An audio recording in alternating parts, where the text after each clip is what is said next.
chaussettes. Au sommaire de ce numéro de Toute une histoire, Dominique a eu une césarienne, elle a fait une hémorragie importante, invasive. Elle est handicapée à 95%. Votre père avait été hospitalisé pour une opération a priori sans risque. Il nous a dit clairement, donc, votre papa est mort. Là, tout s'écroule, quoi. des familles meurtries. Nous vivions vraiment un bonheur excellent. Là, le ciel m'est tombé sur la tête. On est passé vraiment du bonheur complet au drame complet. On n'a pas fait le deuil du décès de notre papa. Confrontés à l'inacceptable. Vous pensez quoi en fait, qu'il y a eu une équipe incompétente? Oui, c'est ça. Je me bats pour qu'ils avouent leur faute et puis qu'ils réparent le préjudice. On attend que le jugement nous dise clairement, voilà, il s'est passé ça et ça. Et ça nous permettra à nous de faire notre deuil. Quand on va à l'hôpital, c'est pour en sortir mieux et pas pour en sortir moins bien. Le préjudice, il doit être réparé de façon intégrale. On ne doit pas laisser quoi que ce soit. Ça doit aller jusqu'au bout.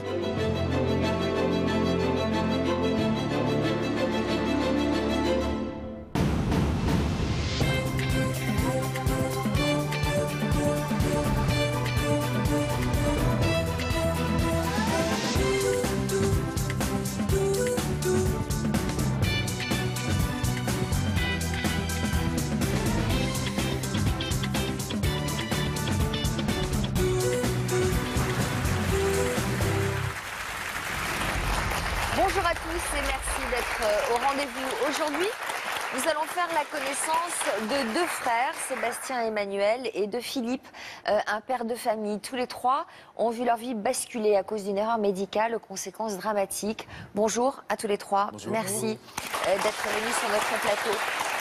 Philippe, cela fait 13 ans que vous partagez la vie de Dominique, que l'on aperçoit ici derrière moi. À quand remonte cette photo ? Alors cette photo, c'était en voyage au Maroc. C'était 1 an à peu près avant que Dominique soit enceinte. Voilà, nous vivions dans un bonheur parfait. Alors Dominique était une femme pleine de vie. Vous étiez tous les deux donc impatients d'accueillir vos jumeaux puisqu'elle est tombée enceinte de jumeaux.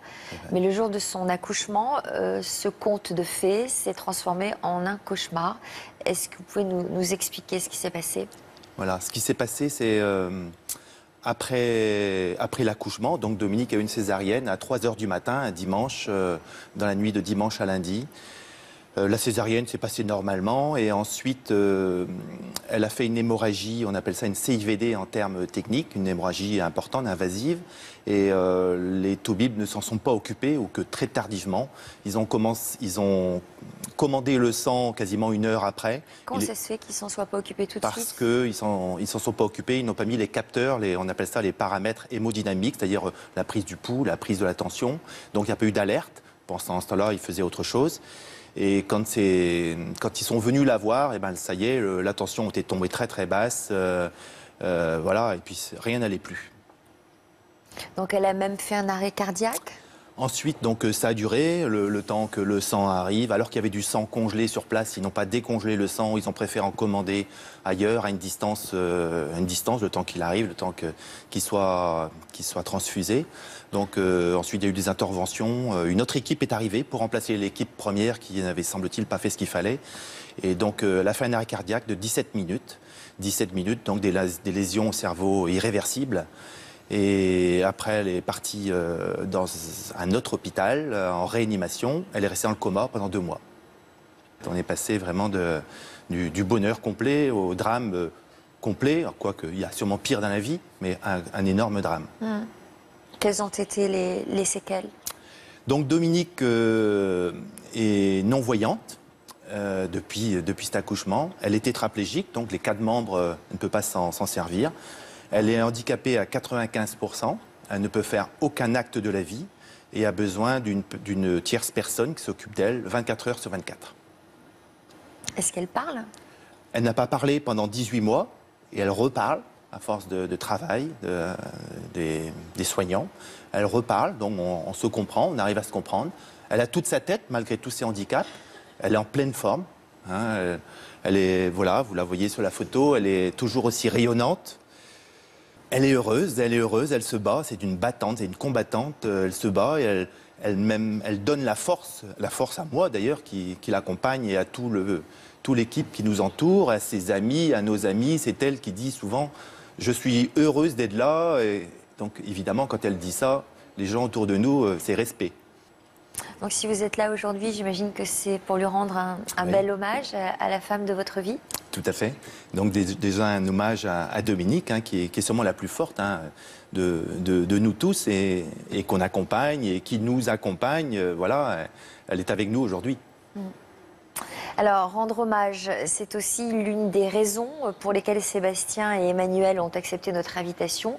Votre père, Franco, est décédé il y a 3 ans.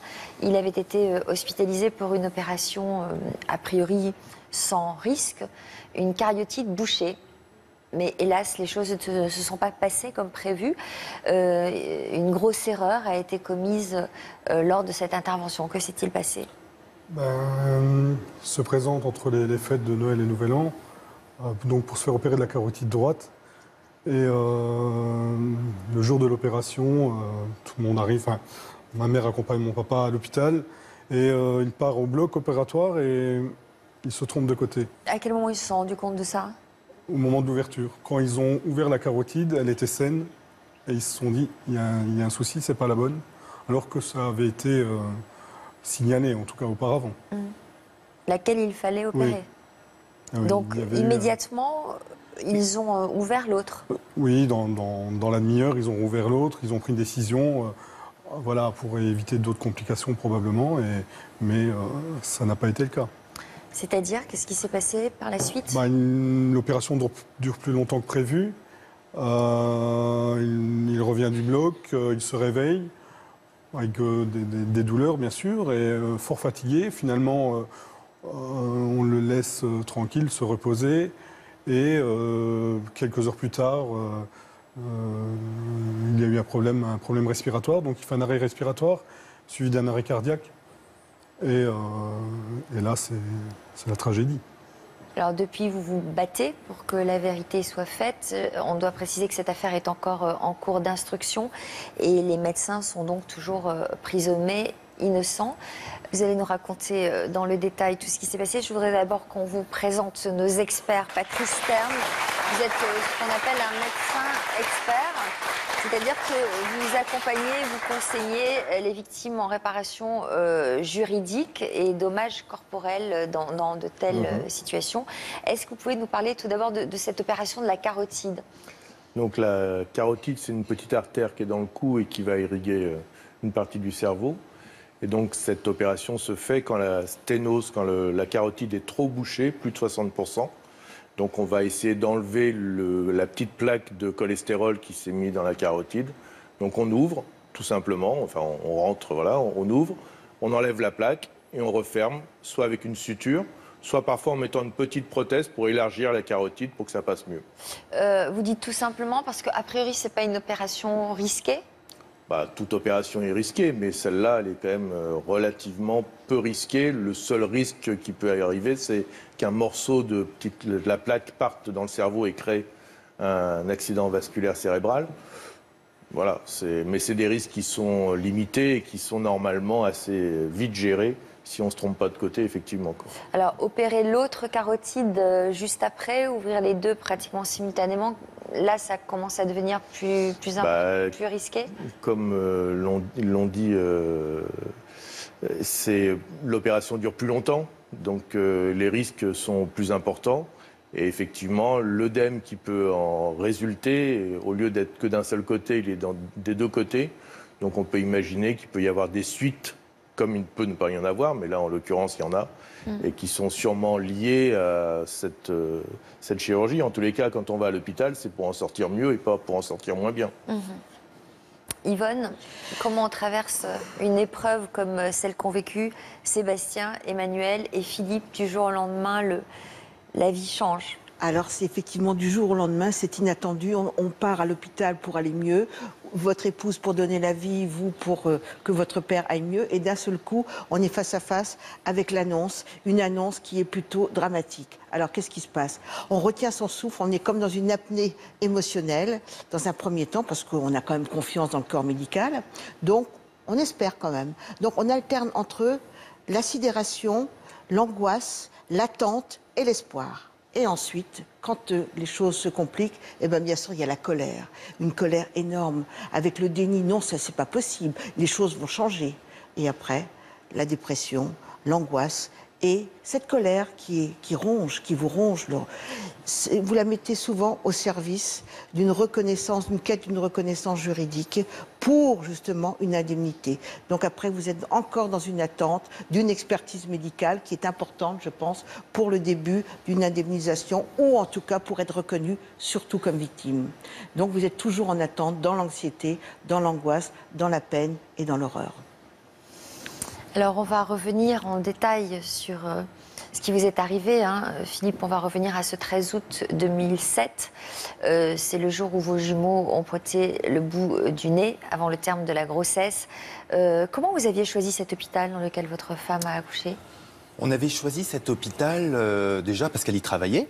Voilà, donc elle était infirmière anesthésiste dans cet hôpital-là depuis 20 ans. Elle connaissait bien. Donc, et puis surtout parce que cet hôpital-là, c'est un hôpital niveau 3 au niveau des accouchements, donc c'est le meilleur niveau au cas où quelque chose tourne mal. Donc vous aviez confiance? Voilà, évidemment. Et puis elle avait très confiance parce elle adorait son métier, elle avait confiance dans son métier, confiance dans son hôpital. Voilà. Elle connaissait l'équipe qui a pratiqué la césarienne? Tout à fait. Elle connaissait l'équipe. Elle savait qu'elle accoucherait avec une césarienne? Non, bien sûr. Elle ne savait pas qu'elle accoucherait avec une césarienne. Mais bon, elle avait 42 ans, elle avait des jumeaux, donc on pouvait aussi l'envisager. Donc là, les médecins ont pris cette décision pour quelle raison?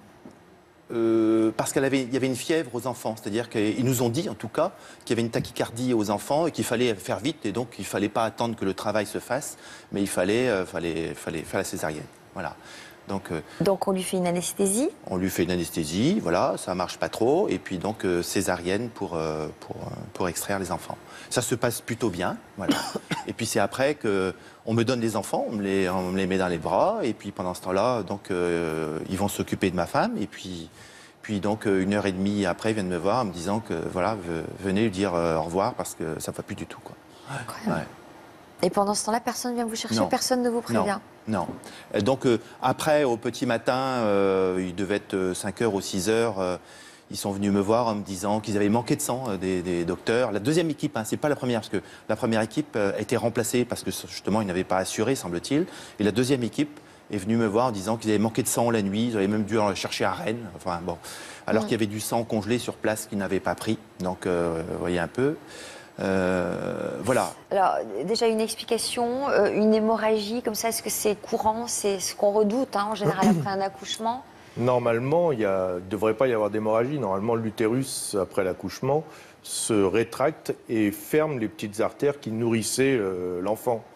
Parfois, il y a des hémorragies qui sont plus ou moins importantes et qui existent entre la 2e heure et la 24e heure. Et bien sûr, c'est pour ça qu'on doit surveiller les patientes, d'autant plus qu'il y a une césarienne, d'autant plus qu'il y a plusieurs enfants, d'autant plus qu'elle a plus de 35 ans. Voilà des facteurs qui font qu'on, de toute façon, il faut la surveiller. Et la surveillance, c'est surveiller sa tension, sa fréquence cardiaque, surveiller le globe utérin, voir s'il se rétracte, justement. Et tout ça, visiblement, d'après ce que monsieur dit, ça n'a pas été vraiment fait, quoi. Parce que c'est pas moi qui le dis, j'y étais pas. Ce sont les rapports d'experts médicaux qui l'ont mis au clair, ces choses-là. C'est-à-dire qu'ils ont trop attendu, ils ne l'ont pas suivi, ils ont trop attendu après dans l'efficacité du thérapeutique. Ils ont donné des médicaments qui lui ont, semble-t-il, provoqué l'arrêt cardiaque. Donc, c'est un problème d'enchaînement des choses. Comment ça s'explique? Ils étaient occupés à autre chose? Il y avait quelqu'un d'autre qui était en train d'accoucher? Je n'ai jamais su. C'était l'omerta. Parce que Dominique étant infirmière anesthésiste, évidemment, on a énormément d'amis de fréquentation dans le milieu hôpital. On a essayé de savoir, bien sûr. On n'a jamais su. L'omerta. Donc tout de suite, nous, on a compris qu'il y avait une embrouille, tout de suite, à tel point qu'après, on a essayé d'avoir des explications, on n'en a jamais eu. On a mis 4 mois avant d'avoir le dossier médical qui ne voulait pas nous délivrer. On a dû faire une injonction du tribunal pour avoir le dossier médical. On a eu un dossier incomplet, après un dossier d'un autre patient. Enfin, ça a été catastrophique. Et puis voilà, on en est arrivé à demander après une expertise qui a révélé en effet un tas de fautes concomitantes dans cette nuit-là. Et voilà. Alors donc vous nous disiez que votre femme a fait un arrêt cardiaque Oui. de 17 minutes, Oui. qu'elle a été plongée dans le coma pendant 8 semaines. 8 semaines. Donc pendant ces 8 semaines, vous ne saviez pas quelles allaient être les séquelles de Voilà. cet arrêt cardiaque? C'est ça. Au bout du 2 ou 3e jour, on a été reçus avec ma belle-mère qui est là, par les responsables. Hein, d'ailleurs, son responsable avec qui elle travaillait avant, hein, qui nous a dit Dominique, de toute façon, ne sera plus jamais la même. Bon, ça c'était compte tenu de l'arrêt cardiaque de 17 minutes. Ce ne sera plus la même femme. Ensuite, donc, Dominique restait dans le coma. Et puis au bout de quelques semaines, il y avait quand même 2 petits bouts qui étaient là. Hein, donc, fallait s'en occuper. Donc moi j'ai récupéré les enfants au bout de, je ne sais plus combien, 15 jours ou 3 semaines. Donc ça a été une énorme douleur évidemment de récupérer les 2 petits, de m'en occuper jour et nuit. Voilà, c'était terrible, un moment terrible. C'est une joie tellement, mais là c'était pas tellement une joie. De vous en occuper seul, qu'elle Voilà, ne soit pas à vos côtés. j'étais pas seul parce que j'avais mis en place une organisation dans le hall de ma maison avec un tableau où chacun prenait des quarts, comme dans la marine où chacun prend un quart pour s'occuper des enfants. Et puis moi, je m'occupais des nuits. Donc, les biberons, ça revient tous les 2h30, tous les 3h. Quand il y en a 2, c'est tous les 1h30. Comme ça dure 1 heure. Donc, on ne dort jamais, quoi. Voilà. Donc, je m'en suis occupé. Donc, voilà, j'ai été jusqu'au bout. Hein. Ils sont grands et puis ils sont super. Voilà. Voilà. Un drame comme ça vous fait changer totalement. Totalement. Voilà, totalement. Donc, j'ai fait des choses depuis 8 ans que je n'aurais jamais fait avant. Hein. J'ai vu bien sûr un psy. Je suis beaucoup la psychologie, la spiritualité, la philosophie. Les gens avec qui je travaillais avant me disent que je suis plus le même, mais Parce en que mieux. Vous étiez comment avant? J'étais différent. J'étais moins dans l'écoute des gens certainement. Donc, avec mon équipe de travail, aujourd'hui, je suis beaucoup plus dans l'écoute, dans l'empathie, l'accompagnement des gens. Voilà. Vous faites quoi comme travail? Je travaille dans la banque verte où je m'occupe justement d'accompagnement d'entreprises liées à la mer. Voilà. D'accord. Alors, je vais aller chercher Simone. Simone qui est la maman de Dominique et qui va venir nous rejoindre. Bonjour. Merci madame d'être là. Je comprends. Simone me dit qu'elle est émue, on le serait à moins. J'imagine que vous repassez ce film est horrible. Quand j'entends Philippe, ça rappelle tous ces moments-là qui ont été extrêmement douloureux. C'est vrai que c'est un peu difficile d'être sur votre plateau aujourd'hui, mais enfin, si le témoignage peut éviter que ça ne se reproduise pour d'autres personnes, c'est ce qui est souhaitable. Hein. Mais lorsque ces petits-là sont nés et que je les ai vus pour la première fois, c'est ce que je disais à votre auxiliaire, quand j'ai vu ces 2 petits bébés là, dans leur chambre, ce qui m'est venu de suite à l'esprit, je dis ça n'est pas possible qu'ils soient orphelins déjà. Et c'était difficile. Oui, puis c'est vrai, je dis que Philippe a été formidable avec ses enfants là. Parce que ces enfants, ils étaient à l'hôpital pendant tout ce temps et je crois que l'hôpital les aurait gardés encore. Mais au bout de 3 semaines, tu as dit, ce n'est pas la place des enfants d'être dans un hôpital. Je les ramène à la maison. Et là, alors, c'est bravo, parce qu'il faut passer des nuits avec des jumeaux. Et... Vous avez été très présente, vous, madame, auprès des enfants? J'espère. Et elle l'est encore. J'espère. Ils sont attachants, ils sont adorables, c'est super, quoi. Hein, et puis, ils sont très proches de leur maman. Et je pense que le papa a bien fait le lien aussi entre les enfants. Quitte à me répéter, tous les soirs, il faisait embrasser la photo de la maman avant que ses bébés là, n'aillent se coucher. Écoutez, moi, je trouve ça tellement émouvant. C'est un lien que tu as établi là, qui est fort, quoi. Extraordinaire, c'est vrai que le parent qui est absent existe souvent, ou on fait exister le parent absent par votre discours. Et ça, je trouve ça, c'est vrai, c'est un conseil de psy, mais c'est aussi un conseil de vie, et vous l'avez appliqué. Parce que ce qu'on n'a pas dit, c'est que Dominique, après son coma, est allé pendant 15 mois dans des centres de rééducation en Bretagne, donc, pour essayer de rééduquer ce qu'il pouvait de rééduquer. Et puis qu'après, au bout des 15 mois, on nous a dit, voilà, Dominique, il y a 2 choix. Soit elle va dans une gériatrie, voilà, vu son état, soit vous la prenez à la maison. Donc évidemment, on n'allait pas la mettre dans une gériatrie parce que sinon elle allait mourir, puis moi aussi j'allais mourir. Donc on l'a ramenée à la maison avec toute l'organisation autour de Dominique, qui est toujours actuellement ce qu'elle est 8 ans après. Voilà, et puis donc elle est quand même bien avec ses enfants et sa famille. Sébastien, Emmanuel, vous aussi, vous avez vécu donc ce drame auprès de votre père. Donc, il est plongé donc dans le coma et ce coma s'éternise. En fait, on l'a justifié comment au début, ce coma artificiel dans lequel on l'avait plongé? Alors, au départ, c'était pour préserver son cerveau. Donc, il l'avaient mis en hypothermie, en sommeil profond, pour préserver son cerveau. 48 heures, au bout de 48 heures, ça ne va pas. Une semaine, on nous dit, attendez, on avait quand même, l'anesthésie était assez... Enfin, le sédatif était assez fort, donc laissez-le récupérer tout doucement. Bon, on fait confiance, on a espoir, puisqu'on nous a dit, il est hors de danger. Bon, la semaine se passe, on se pose des questions, on voit un peu les infirmières un peu perturbées par ce qui s'était passé. Et puis, le temps passe, 3 semaines. 3 semaines, après 3 semaines, on se dit c'est pas possible. Ils font des tests, il faut des potentiels évoqués. Ils nous disent qu'il y a une petite réception au niveau de la réaction, mais que c'est vraiment léger. Bon, on garde espoir. Puis on décide finalement de transférer au CHU de Liège. Bon, ça se passe après 2 mois, plus ou moins 1 mois et demi, 2 mois. Est-ce que votre père donnait des signes de quelque chose qui aurait pu vous rassurer Aucun.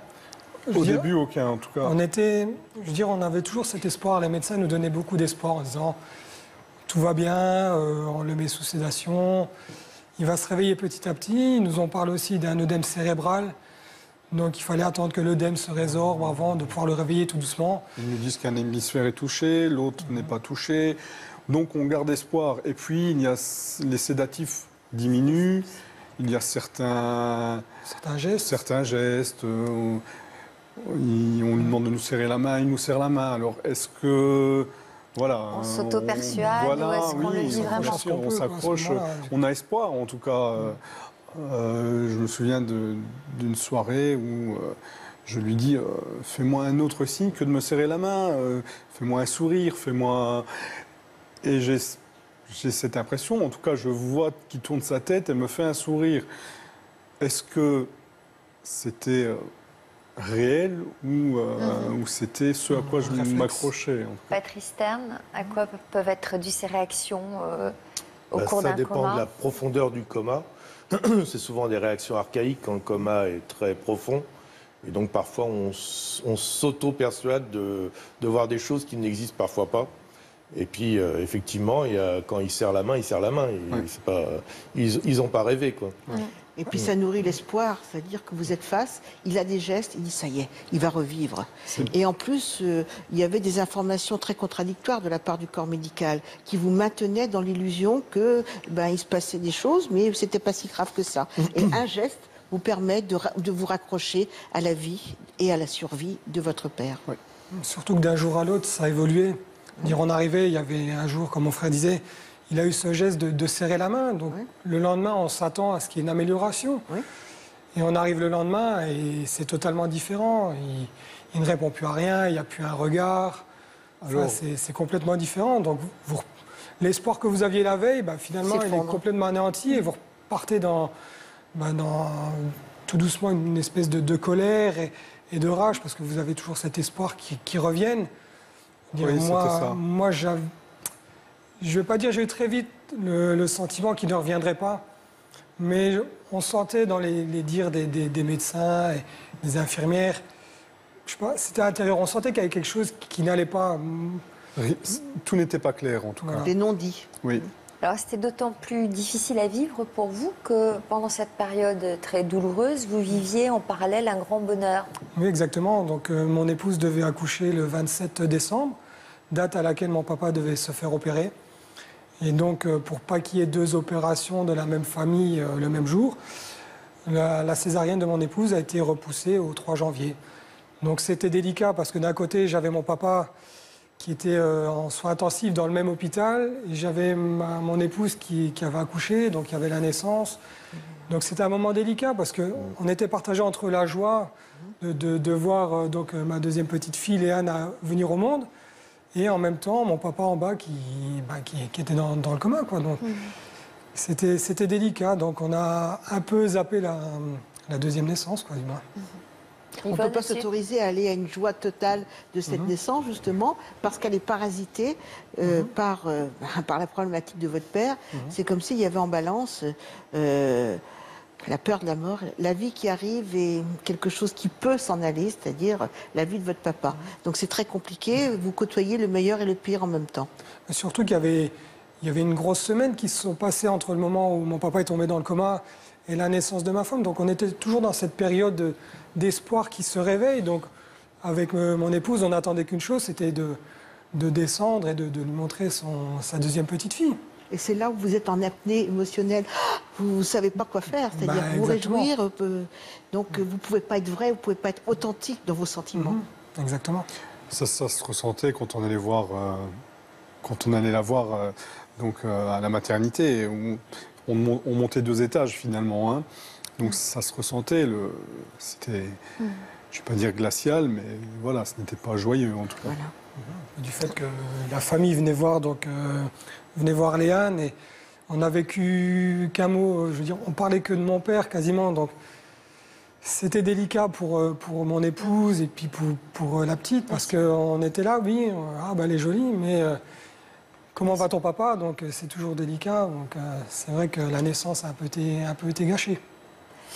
Alors, on va revenir à l'histoire de Philippe et de Dominique, qui est sorti du coma au bout de 8 semaines. Tout à fait. Alors, vous deviez avoir hâte qu'elle sorte du coma et en même temps redouter ce moment où vous avez pu vous rendre compte de la femme qu'elle était devenue. Oui, c'était très très dur. Hein. Donc de voir que la femme que je voulais épouser 2 mois avant, voilà, il restait l'esprit. Voilà, son corps, bien sûr, il avait changé, hein, mais il restait l'esprit. Et elle l'a gardé toujours, encore aujourd'hui, elle a son esprit, voilà, elle n'a pas changé. À ce moment-là, vous ne pouviez même pas communiquer, puisqu'elle ne parlait pas. Non, elle ne parlait pas. Donc comment vous vous êtes rendu compte qu'elle avait gardé son esprit? Parfois, elle disait des mots, enfin, c'était très très compliqué. Elle avait recommencé tout de suite à parler en sortant du coma un petit peu, on se comprenait. Jusqu'au jour où, 4 ou 5 mois après, on en parlait, ma belle-mère tout à l'heure, un professeur, entre guillemets, lui a dit « Mais madame, vous ne verrez plus, vous ne marcherez plus. » Clac. Il lui a coupé tous ses espoirs, net. Elle a hurlé pendant 5 minutes, hurlé, et on l'a plus entendu pendant 1 an. Voilà. On lui a coupé tous ses espoirs alors qu'elle était dans l'espoir de récupérer, évidemment, ce qu'elle pouvait récupérer. Donc cette personne lui a coupé tous ses espoirs d'un coup, comme ça, en une phrase, quelques mots. Ouais. Yvonne, là-dessus? Ouais, terrible. Il lui a coupé l'espoir de vie, de survie, et donc elle était complètement anéantie. Oui. Et du coup, elle s'est tue. Et nous avec. Et oui, voilà. C'est un anéantissement, et c'est vrai qu'avec des mots, on peut tuer quelque chose. Voilà. On peut tuer, en tout cas, la pulsion de vie. Elle s'arrête net. Alors que nous, on s'était dit... elle va récupérer, elle va remarcher, elle va revoir, voilà, on va retrouver la Dominique qu'on connaissait avant, petit à petit, mais elle va. Et lui, il nous a tout coupé, là. Donc, c'est terrible, quoi, de tout couper. Alors qu'on a vu d'autres personnes, d'autres soignants, d'autres docteurs, d'autres professeurs. On a vu aussi des gens admirables, qui l'ont aidé, qui l'ont toujours laissé des espoirs, qui l'ont accompagné. Enfin, il y a 2 mondes, voilà. Mais comme dans toute société, ce n'est que l'échantillon de le reflet de notre société. Qu'est-ce qui lui a permis de parler 1 an après? Quel a été le déclic? On ne sait pas. Ça a été un travail de longue durée. On se partageait, parce que Philippe, avec son travail, allait passer à midi. Moi, je passais après. On se partageait un peu le temps de visite. Et j'allais la voir et je lui disais, allez, maintenant, tu nous dis « Ah !» Alors, il y avait un petit... et le lendemain, allez, « Ah !» Alors, jusqu'à ce que le A sorte. Alors, bon, et quand le A est sorti, j'ai dit, alors maintenant, on passe à une autre lettre, quoi. Et puis, mais elle avait une volonté, et sa volonté était quand même là. Moi, elle m'époustoufle, quoi, de la volonté qu'elle peut avoir et tu dis qu'elle donne envie de se battre. Ouais, elle me booste, quoi. Et cette volonté, justement, qu'elle a depuis, mais elle l'avait déjà avant. Hein. Oui, c'est pour ça que je voulais l'épouser, d'ailleurs, hein, pour sa volonté, et ses capacités, et tout ce qu'elle avait en elle. Peut-être pour autre chose. Voilà, mais elle était admirative déjà avant. Voilà. Admirable. Voilà, admirable. Et elle l'est restée malgré tous ses handicaps. En tout cas, on voit à quel point vous l'aimez, cette femme. Et vous êtes admiratif. Le lapsus était merveilleux. Elle a même réussi à créer un lien avec ses enfants? Oui, bien entendu, malgré tous ces handicaps, parce qu'elle ne peut pas les voir, elle ne peut pas les prendre dans ses bras, donc c'est très très compliqué. Hein, donc elle nous demandait comment ils sont, voilà, on décrit tout pour elle, hein, donc on voit à sa place et on fait les gestes à sa place. Donc bien sûr qu'au début ça a été un petit peu compliqué, hein, on ne va pas dire que ça a été très très simple, mais la petite fille, parce qu'il y a une fille et un garçon, hein, on a parlé, il y a Kylian et il y a Chloé, ben voilà, on les voit. La petite fille est toujours, tout de suite, c'était très très facile. Sa maman, c'était sa maman, elle n'avait connu qu'une maman comme ça de toute façon. Le petit garçon, c'était un peu plus compliqué, donc il a fallu l'aider. Et depuis 2 ans à peu près, c'est super, un très très bon contact, très câlin, très voilà. Il n'y a pas un soir où ils ne vont pas faire un bisou à leur maman, ou quand ils rentrent de l'école, ou le matin. Enfin bon, c'est comme une maman. Et puis ils ont un regard vis-à-vis du handicap, évidemment, qui est tout autre que tout autre gamin. Hein, c'est ça. Je vois les petits, là, ils viennent demander des autorisations à leur maman. Ils rentrent de l'école. Maman, est-ce que je peux prendre un petit pain au lait? Alors elle dit non, c'est le dimanche. Alors il revient à la charge, il me dit, mais tu sais, ça va être périmé dans 3 jours. Ah bon, alors tu prends. Vous voyez, ils viennent quand même, ils lui laissent sa place, quoi. Ouais, c'est ça qui est formidable. Elle joue quand même son rôle de maman, par exemple, pour les devoirs, choses comme ça, quand ils rentrent de l'école. Donc il y a une nounou qui prend un des petits, et puis Dominique prend l'autre petit pour les devoirs, avec ses capacités, hein, évidemment. Hein. Mais voilà, elle les accompagne malgré tous ses handicaps. Voilà. Alors, cela fait aujourd'hui 8 ans que cette erreur médicale a changé vos vies. Pour des raisons logistiques, Dominique n'a pas pu être parmi nous aujourd'hui, mais nous sommes allés à sa rencontre il y a quelques jours. On regarde ces images. Le Relecq-Kéruon, près de Brest.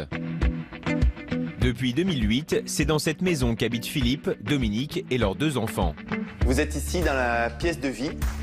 Cette pièce de vie donc a été aménagée parce que la maison a été construite au moment où Dominique était enceinte, donc pas du tout prévu pour du handicap. Donc on a mis du matériel de professionnels, vertigisateurs, des disques de transfert, etc. On a mis des portes coulissantes, on a mis des portes plus larges. On a remplacé le monte-escalier par un véritable ascenseur. Tout est fait pour le handicap de Dominique. Et comme tous les mercredis matins, Dominique doit entretenir sa motricité avec Julie, sa kinésithérapeute. Doucement, Dominique, doucement. Là, c'est mieux. Super. C'est bien, Dominique. Allez. Vous avez encore de la force, Dominique? Oui. Bah oui. Il en reste un et on relâche.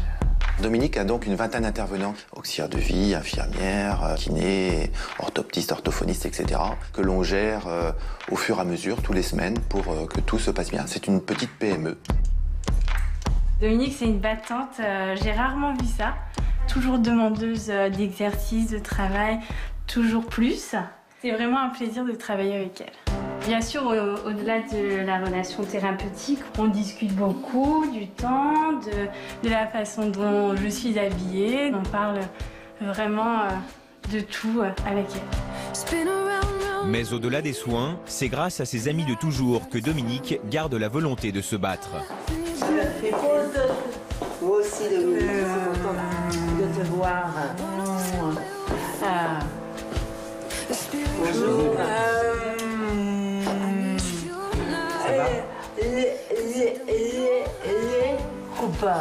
Les copains, les vacanciers, Dominique. Je t'ai apporté une fleur, c'est de gerbera jaune. avec un pot gris clair. Pour moi, le drame qu'a vécu Dominique ne l'a pas changé. On a toujours les mêmes rapports. C'est important pour moi de venir rendre visite à Dominique pour lui faire voir que je suis toujours là, qu'elle est toujours importante pour moi. On fait moins de choses ensemble, mais l'intimité, notre sympathie est toujours là. Tu sais, je viens tous les ans avec des copains pour la pêche. Je te dirai ce qu'on a pêché. Alors, René, Ouais. Ah, peut-être. Ouais. Tu pourras même amener du homard s'il y en a de trop. Ah oui, oui. Ouais. Parce qu'on peut lui apporter quand on vient la voir, c'est simplement se rappeler qu'on existe, qu'on est là, qu'on aime bien venir la voir. Ça lui fait plaisir. Donc rien que ça, déjà, ça nous fait aussi plaisir de la voir souriante. Malgré son handicap, elle tient à être une maman présente pour ses enfants, Chloé et Kylian. Ah, les canards. Ouais. Coucou les petits. coucou, Claire. Bisous, maman. Gros bisous, maman. Ouais. Bonjour, maman. C'est bien passé? Oui. J'aime bien faire les devoirs avec maman. J'aime bien jouer. Le soir, on lui lit une histoire. On lui fait des bisous avant d'aller nous coucher. Pour moi, ma maman, c'est une maman comme les autres.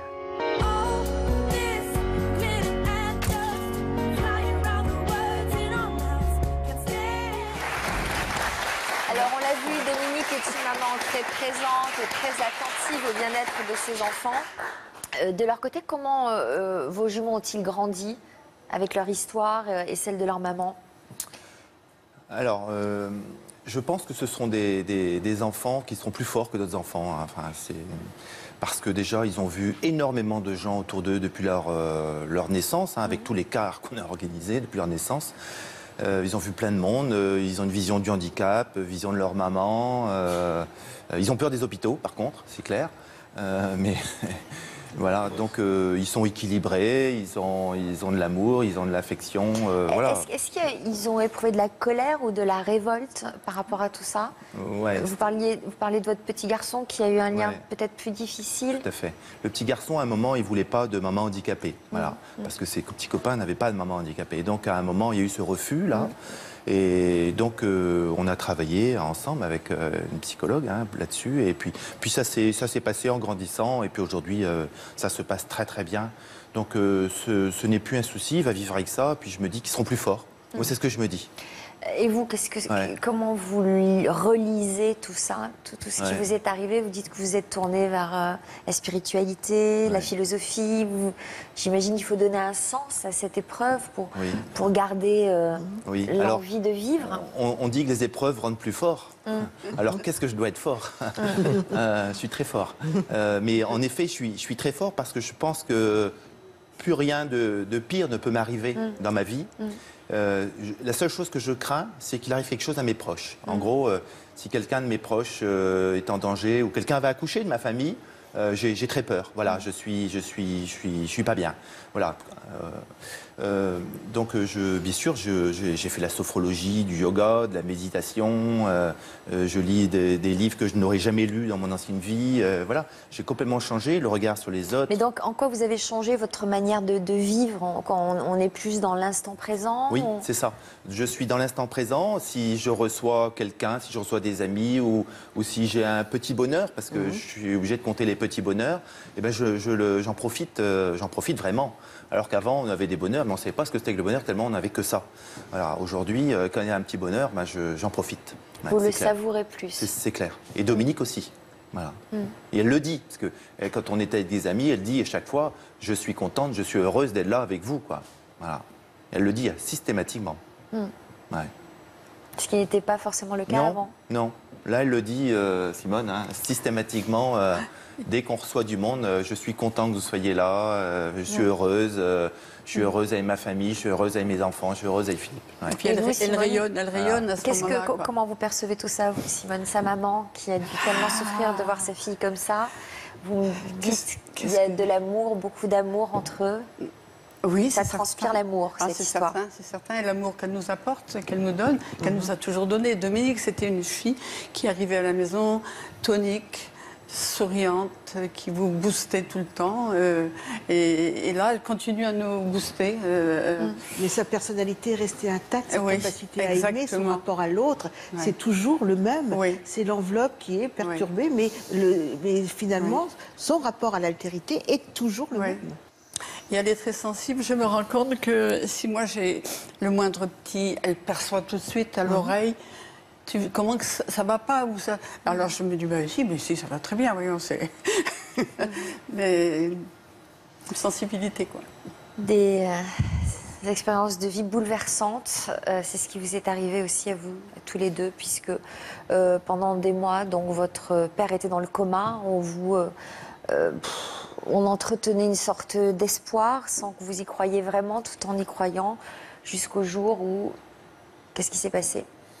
Au jour où on l'envoie à Liège, donc au CHU, où là, on a vraiment les images, quoi. Il ne reste plus que le tronc cérébral, donc le cerveau est complètement... enfin, en tout cas, sur les images, c'est noirci, donc il n'y a plus de vie dans le cerveau. Et là, on se dit, voilà... ce qu'on ne voulait pas entendre. Ce qu'on ne voulait pas entendre, on l'entend. Parce que là, on a vraiment...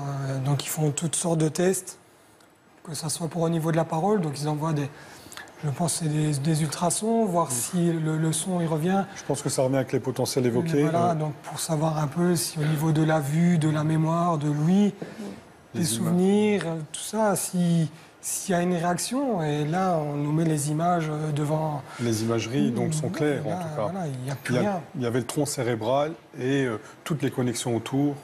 Il y avait peut-être... Bon, c'était vert, c'était pour imager, en tout cas.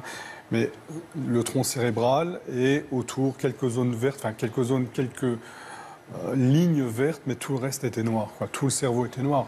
Donc à partir de ce moment-là, on s'est dit, voilà... Qu'est-ce que vous avez décidé alors à partir de ce moment-là? On l'a fait revenir à Arlon. On nous avait, vous savez, dans les deadlines qu'ils mettent, 3 semaines, 6 semaines, 3 mois, ils mettent 6 mois. Donc ma maman voulait aller jusqu'aux 6 mois. Attendre jusqu'aux 6 mois. On avait toujours l'espoir qu'il y ait un miracle, en tout cas. Et nous, en fait, quand il revient de Liège, on rencontre... Il nous a dit clairement, donc le professeur Lorès nous a dit clairement, depuis le 27 décembre, votre papa est mort. C'est des mots durs, mais... En même temps, c'était clair. Voilà, c'était clair. Il nous a clairement dit, le seul espoir qu'il y ait, c'est qu'au bout de peut-être 4-5 ans, ils vous disent un oui, en clignant peut-être un œil, mais il dit ça n'ira pas plus loin. Donc là, vous avez décidé de le laisser partir. Là, voilà, maman ne voulait pas entendre parler de soins palliatifs. Donc, avec le médecin, le directeur de l'hôpital dans lequel on l'a mis pour les soins palliatifs, c'était des soins de confort. Donc on a parlé de soins de confort à ma maman, avant de lui dire soins palliatifs. Et il est resté une dizaine de jours, 10-12 jours, et puis tout doucement... il s'est éteint. Voilà, exactement. Donc cela fait 3 ans que votre vie est rythmée par cette bataille judiciaire, une bataille vraiment éprouvante. Est-ce que vous pouvez nous dire un mot sur cette bataille, sur ce qu'elle implique dans vos vies? On n'a pas fait le deuil encore. On n'a pas fait le deuil du décès de notre papa parce que tous les 3 à 4 mois, on a accès au dossier. On voit les rapports d'audition, le rapport d'autopsie, des choses. Voilà, on se remémore cette soirée du 27 décembre parce que là, on a vraiment minute par minute ce qui s'est passé. Et donc voilà. Et tous les 3 à 4 mois, on a accès au dossier. Voilà, pour le moment, en tout cas, c'est... Vous avez envie d'aller au bout. C'est important d'aller au bout, justement. D'avoir un jugement vraiment clair. On sait qu'il y a eu la double opération. Pour nous c'est la cause.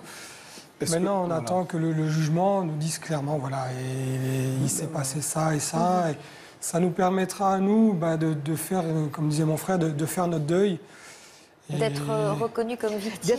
C'est important. On ne peut pas se reconstruire dès lors qu'on n'a pas reconnu on n'a pas été reconnu comme victime, c'est-à-dire que votre père n'a pas été reconnu comme étant victime d'une erreur médicale et qu'on ne reconnaisse pas aussi votre douleur à vous. Donc il y a ce qu'on appelle la pressium doloris et vous êtes en lutte pour justement faire reconnaître la responsabilité du corps médical. C'est ça que vous cherchez. Ce sont les victimes par ricochet. Voilà. Quelle peine un médecin encourt-il lorsqu'il est reconnu responsable d'une erreur médicale? Alors ça dépend quel type de médecin. Les médecins qui travaillent dans un CHU sont pris en charge par le CHU, c'est-à-dire qu'on ne porte pas plainte contre le médecin, on porte plainte contre la direction de l'hôpital. Donc c'est la direction de l'hôpital qui vient à l'expertise avec son assurance, avec ses avocats. Et le médecin, lui, est un salarié de l'hôpital. Donc il est rarement pris en cause. Si ce n'est que si ça va en pénal, dans ces cas-là, c'est lui-même qui est pris en cause. Ou s'il est de façon ordinale, c'est-à-dire s'il y a une plainte au Conseil de l'ordre. Voilà les façons. Et si c'est en privé, bah, c'est lui et son assurance.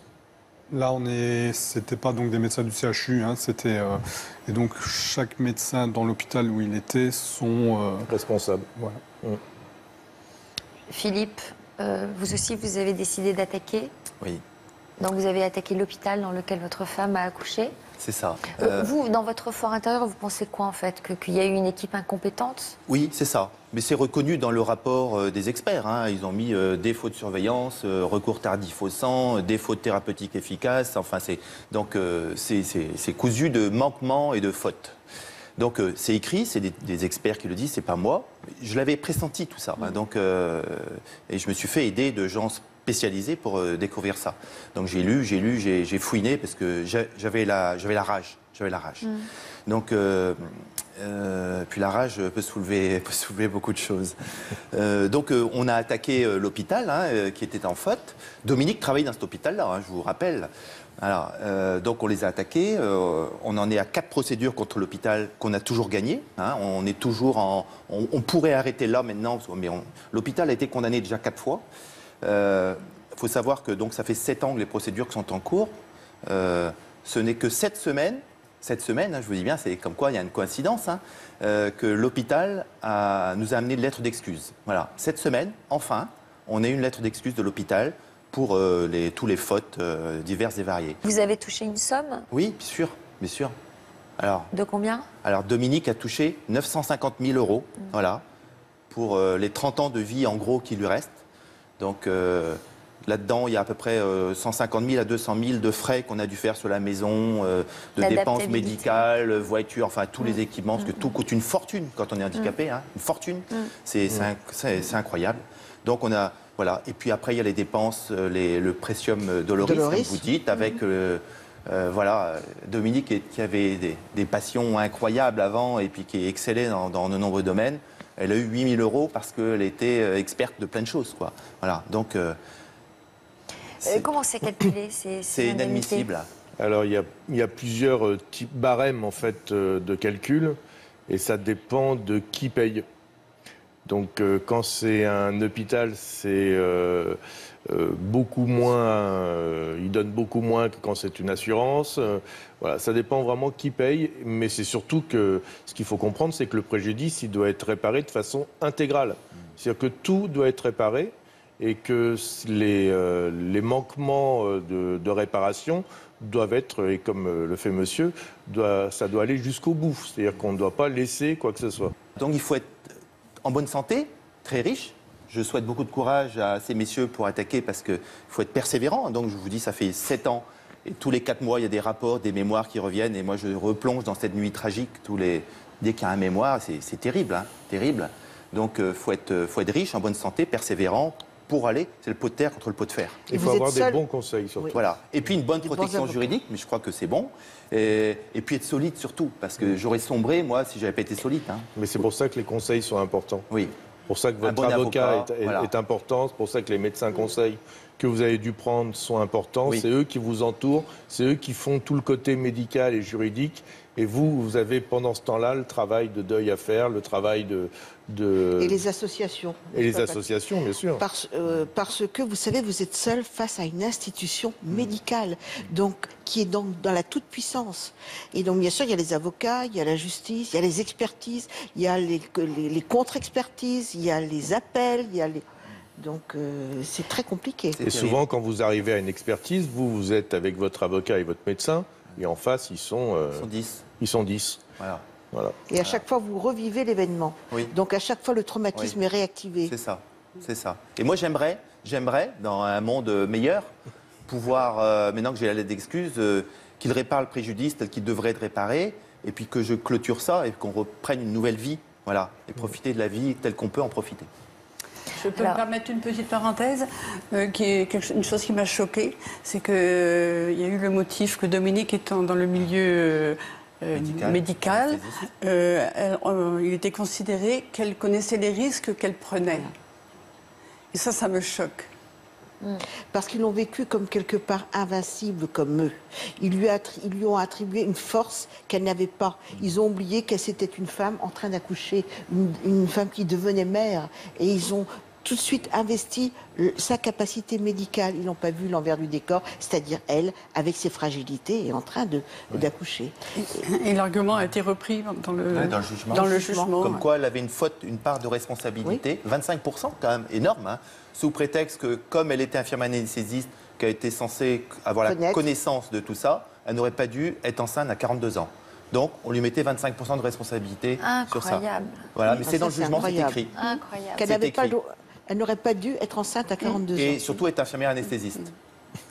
Ce qui est quand même, on marche sur la tête, quoi. Parce que c'est à ce moment-là qu'elle aurait dû être plus surveillée. Voilà, ce qu'elle n'a pas été surveillée. En amont. C'est ce qu'on disait tout à l'heure. Ils auraient dû prévoir, ils n'ont rien prévu. C'est un discours de mandarin, ça, pardon. Ouais, voilà.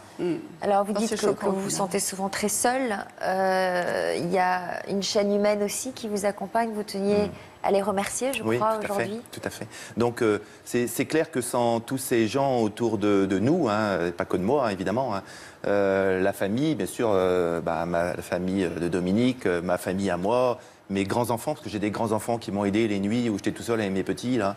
Voilà, les amis, les voisins, ma protection juridique, vous voyez, c'est devenu un ami, je l'ai encore appelé tout à l'heure, là. Mon avocat, voilà, mon psy, voilà. Sans tous ces gens-là, je serais pas vivant. De toute façon, c'est clair, je serais mort. Hein.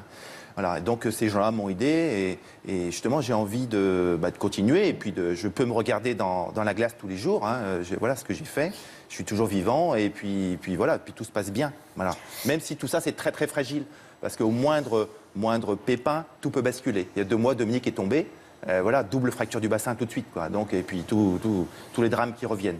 Voilà, donc tout ça c'est un équilibre très très fragile. Alors Philippe, vous leur avez rendu hommage, mais certains d'entre eux ont tenu à vous adresser un petit message aujourd'hui. Bonjour Simone et Philippe. Je viens témoigner toute ma sympathie pour toi Dominique, ma copine de longue date. Ton histoire nous a tous bouleversés.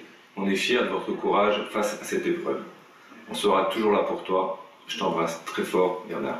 Dominique, j'admire ta force, ta volonté d'aller toujours plus loin.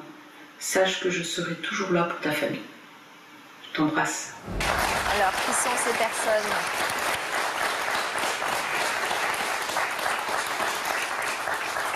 Qui sont ces personnes qu'on a vues sur la vidéo ? Donc Bernard, le premier, c'est un des meilleurs amis de Dominique, un ami d'enfance. Un très grand voilà. Et puis Florence, c'est sa belle-sœur. Voilà. Pourquoi c'était important pour vous d'être sur notre plateau aujourd'hui ?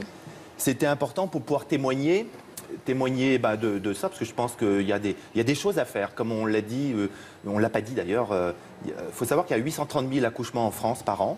Il y a 70 décès de femmes, 70 femmes qui meurent tous les ans. C'est incroyable.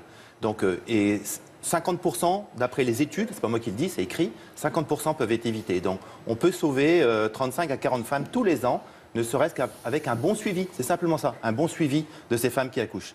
C'est pas grand-chose. Hein. Donc, de la compétence, du suivi. C'est ce qui est arrivé à Dominique. Hein. Elle n'est pas morte, mais voilà. Donc, déjà, dire qu'on peut mieux faire, le corps médical peut mieux faire, bien anticiper, bien préparer. Et puis, être là pour crier la rage et puis qu'il faut se battre. Il faut se battre. Hein. Je pense à mes 2 compères. Là, il va falloir qu'ils se battent comme je me suis battu. Et il faut jamais lâcher. On dit que la persévérance, avec la persévérance, n'importe qui peut dépasser des montagnes. Je pense que il faut se battre. Et puis, c'est pour Dominique que je suis là. Hein, pour Dominique, pour les petits. Et quand ils verront ça, ils seront contents malgré tout. Sébastien Emmanuel, quel est le sens de votre présence? Identique. Hein. C'est la même chose en fait. Si ça peut aider aussi d'autres personnes, quand je dis aider, c'est pas vraiment le terme que je veux employer, mais si d'autres personnes avaient fait ça avant nous, peut-être que certains errements n'auraient pas été faits ou commis. Et les procédures en tout cas sont là, mais elles doivent être aussi réanalysées et revues pour être plus performants en tout cas. Alors, votre père était un homme très apprécié par son entourage. Certains de ses amis ont voulu vous adresser un petit message aujourd'hui. Regardez. Parler de Franco en si peu de temps me paraît très très difficile. Sa disparition a été un très très gros choc pour tous. C'était quelqu'un de très très généreux, qui aimait partager sa culture, puisqu'il était italien, et sa passion, puisqu'il était entraîneur de foot. C'était quelqu'un d'une gentillesse extrême. Il nous manque énormément. Aujourd'hui, nous rendons hommage à un être cher. Franck, c'était un ami d'enfance. C'était un père de famille exemplaire, un grand-père attentionné. Franck me manque énormément. Ça crée un grand vide dans ma vie.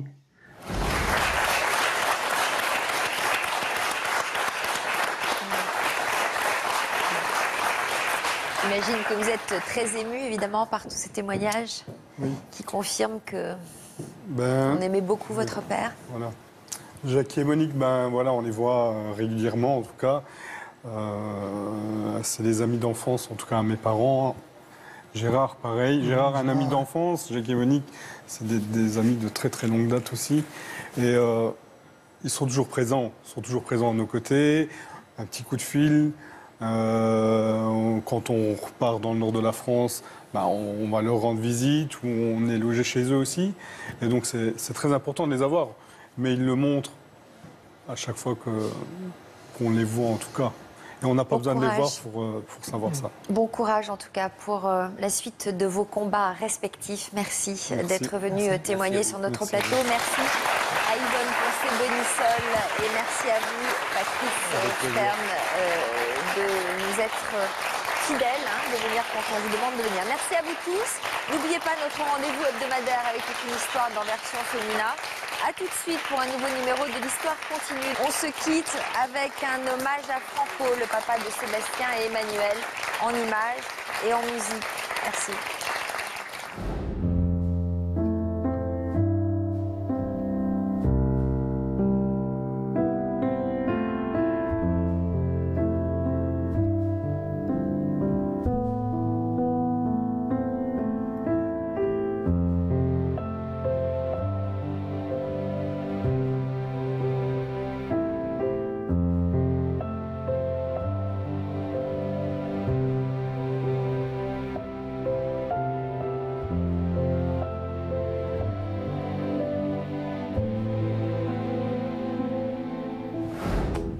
Qui n'a jamais rêvé de changer de vie? Eh bien, c'est ce qu'ont fait les invités que nous recevrons dans un instant. Je réalise qu'en fait, pour la première fois de ma vie, que je suis le pilote de ma vie et que je peux faire ce que je veux. Caroline Vigneault était avocate et elle est aujourd'hui une humoriste prometteuse. Je travaillais dans un gros cabinet américain et je me suis dit, si je fais les deux, je vais rater les deux. Timothée était directeur commercial et il est devenu boucher à Montmartre. C'est un peu la crise de la quarantaine. Il y en a qui vont partir sur un voilier faire le tour du monde. Moi, je me suis dit, quel est le métier qui me plairait? Il y a un truc, il faut creuser. Deux trajectoires de vie peu banales que nous mettrons à l'honneur dans un instant. Qu'est-ce que c'est que cette photo-là? C'est pas le jour où vous avez prêté serment, quand même? Non.